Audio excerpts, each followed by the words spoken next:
बरीचशी मुलं अशा एखाद्या मुलीच्या जाणीवपूर्वक प्रेमात पडतात किंवा तिला प्रेमात पाडतात की जी आई वडिलांना एकुलती एक आहे. लग्नाच्या वयाची झाली की तिला घेऊन वेगवेगळ्या समारंभाला घेऊन जातात, म्हणजे लग्नाला घेऊन जातील, डोळा लिवणाला घेऊन जातील आणि लोकांना दाखवायला सुरुवात करतात की आता ही मुलगी माझी लग्नाला योग्य झालेली आहे. तर मला असं वाटतं की मुलगी म्हणजे काही असा एखादी वस्तू आहे का ज्याचं त्याचं प्रदर्शन तिने करावं. म्हणजे आम्ही जो फॉर्म भरून घेतो लग्न जमण्यासाठी अपेक्षांचा वगैरे, त्याच्यामध्ये मुलगा निर्व्यसनी असावा अशी अपेक्षा मुलीचे पालक लिहितात. पण आता अशी परिस्थिती निर्माण होते का काय की मुलगी पण निर्व्यसनी पाहिजे. 32 आणि 33व्या वर्षी 3 घटस्फोट झालेली कपल बघितली.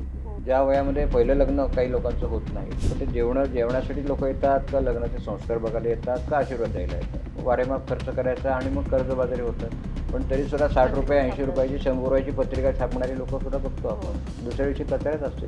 व्हिडिओ कॉलपासून सुरुवात होते दिवसाची. तू काय घरात करते स्वयंपाक किंवा काय रेसिपी बनवतेपासून सगळ्यावरती नियंत्रण आईचं तिथं बसून असतं. तो मुलगा जर त्या मुलीचं ऐकत नसेल तर त्याला आई टिप देऊन पाठवते की त्याला आपलंसं कसं करायचं, त्याला आपल्या कक्षेत कसं ठेवायचं, त्याला आपल्या मुठीत कसं ठेवायचं. तर लव्ह मॅरेज की अरेंज मॅरेज ह्यामध्ये डिवोर्सचं प्रमाण कशामध्ये जास्त? अरेंज मॅरेजमध्ये प्रमाण थोडं जास्त आहे. एखादा मुलगा किंवा मुलगी सजेस्ट करायला लोक घाबरतात की चांगलं झालं तर आपलं कोणी कौतुक करणार नाही, पण वाईट झालं तर यांच्यामुळे झालं म्हणणार.